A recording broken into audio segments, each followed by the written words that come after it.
Hi Nat5s. I'm going to show you how to write ionic formula today. Okay, so if you have a look at your data booklet, now I'm using a higher data booklet, but page 6 on the National 5 data booklet is just very similar to this one. So the first thing you need to remember is when we're talking about ions, all the metals in the periodic table, so that's everything to the left hand side of the zigzag line, metals like to lose their electrons easily, and when they lose their electrons, metals become positively charged, okay, because they've lost all that negative charge of the electrons. So just remember, metals are positive and non-metals are negative. Non-metals are negative because they like to gain electrons to get a full outer shell, okay, and just remember your hydrogen is a non-metal as well. So when we come to write formula, or ionic formula, we use IV SDF, okay, and I'll tell you what that means in a wee second. I stands for the ions that you have, okay, so first thing you do is you write your symbols for sodium and chlorine, okay, we're doing sodium chloride, so sodium is Na and chlorine is Cl. Next thing you do, because it's an ion, you need to work out what charge it would have once it gains or loses electrons, okay, now usually the first thing in the name of the compound is always a metal, okay, so sodium's your metal. If we look at it in your periodic table, here it is here. Now sodium's electron arrangement is 281, so sodium wants to lose that one electron to get a full outer shell, so it just becomes 28, which is the same as the noble gas neon, okay, so sodium and everything in group 1 likes to lose one electron and become positively charged. So sodium loses one electron and has a 1 positive charge. You don't need to write the 1 in, okay? Chlorine is in group 7, and all of group 7 has 7 electrons in their outer shell, and they are really close to getting a full outer shell. They only need to gain 1 more electron, okay? So if they gain 1 more electron, they become negatively charged. So chlorine becomes 288 and has a 1 negative charge. And again, you don't need to write the 1 in. V stands for valency. Now valency in this case is the number of electrons, a bit fuzzy, number of electrons that have been lost or gained, and it's always just the same as the number of the charge. Okay, so sodium's charge is 1 positive, so the valency is 1. Chlorine's 1 negative, so its valency is 1. S stands for swap, so you just swap these valencies over. So just 1 and 1. D stands for divide, so that would be if you could divide these numbers down anymore, but in this case we can't, so it just stays as 1 and 1. So your formula, F, you take everything that you've written at the top, write it down the bottom, Na plus Cl minus, and these 1s are your valencies, okay, and the valencies normally go after the symbol and down below, but we don't need to write 1s anywhere in chemistry, so we just leave it as it is, Na plus Cl negative. Moving on to the next one, calcium nitride. So again, to write ionic formula, we use IVSDF. I is our ion, so if we write our symbols for calcium, Ca, nitride is nitrogen, which is N. Look in your data booklet for calcium. Calcium is in group 2. Everything in group 2 has 2 electrons in its outer shell, so they want to lose those 2 electrons to get a full outer shell. So calcium would lose those 2 to become 288, the same as argon. Okay, so remember they always want to be a noble gas. So all of group 2 lose 2 electrons and they always have a 2 positive charge. So we can write that in. So remember, the number goes before the charge, so 2 plus, and it always goes above and it's written quite small. Nitrogen, well, nitrogen is a non-metal and it's in group 5. It's got 5 outer electrons, and remember all non-metals want to gain electrons, so nitrogen wants to gain another 3 electrons to be the same as neon. Okay, so it wants to become 2,8 instead of 2,5. So if it gains those 3 electrons, it would have a 3 negative charge. Okay. V is our valencies. Now the valency, remember, is the same as the number of the charge. So for calcium it would be 2, nitrogen it would be 3.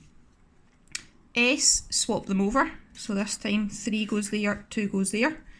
D, divide it down. Well, you can't really divide those down because you've got an odd and an even number, so it just stays as 3 and 2. It's basically if you could simplify it down. So your formula, to write the formula, you write that again down here.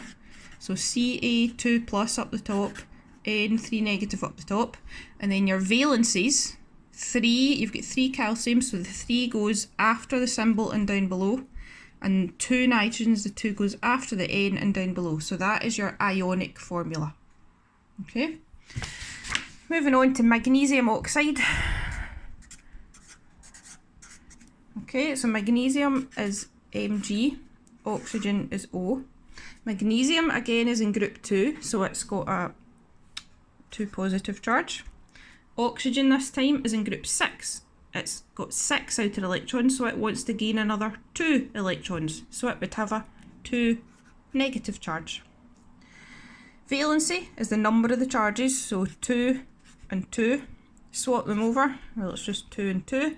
This time, can you divide that down or simplify it? Well yes you can. Divide it by itself, it takes it down to 1 and 1. So your formula, you've got 1 magnesium and 1 oxygen. So your formula is Mg2 plus O2 minus, and your 1s would go down and after, but remember you don't need to write the 1s, so that is just your ionic formula, Mg2 plus O2 negative. Lastly, aluminium bromide. Aluminium is Al, bromine is Br. Aluminium this time, now I'll just put in the zigzag line. Oops, and this should be in your data booklet anyway. So aluminium, because it's in the left hand side of the zigzag line, is actually a metal. Okay, it's in group 3, it's got 3 electrons in its outer shell. So remember, if it's a metal, it loses those 3. So it would have a 3 positive charge. Bromine is in group 7, and we know that all of group 7 want to gain 1 electron, so it would have a 1 negative charge. Remember, you don't need to write the 1. Valency for aluminium would be 3, bromine would be 1, swap them over, 1 and 3. Can't divide 1 and 3 down anymore, so to write your formula, write that again, Al3 plus Br minus. So you've got 1 aluminium, but you don't need to put the 1 down there, and you've got 3 bromine, so the 3 goes down and after. Okay, right, I'm going to do a couple of ones which have group ions. Now a group ion, you'll find that on page 8 of your data booklet. It's different on this higher data booklet, but it's the same table. So on page 8 of your data booklet, you'll find a table that looks like this. Okay, so if you get the name of a compound that ends in 8 or ite, okay, go to page 8. Okay, the only exceptions are hydroxide and ammonium. Okay, so just think, if it ends in 8, go to page 8. So if we'll do lithium phosphate.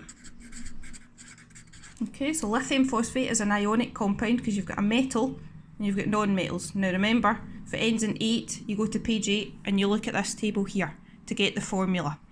So for writing ionic formula, we'll start with IVSDF. So lithium's easy because it's just Li. Phosphate, you've never heard of before, so you go to page 8 and you'll find that phosphate has the formula PO4 with a 3 negative charge. Now, when you take anything from this table, put a bracket around it. So you put a bracket and then do your PO4, 3 negative, close bracket. Okay, so always keep all of that inside the bracket all the time.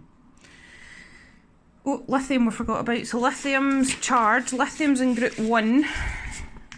Okay, so it would have a 1 positive charge because it would lose that 1 electron. So 1 positive charge, so its valency would be 1.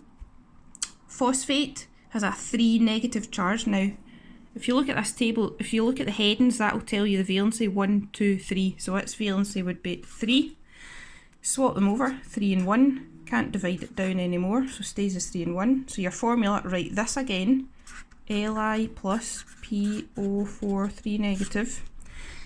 Your 3 goes down and after the lithium.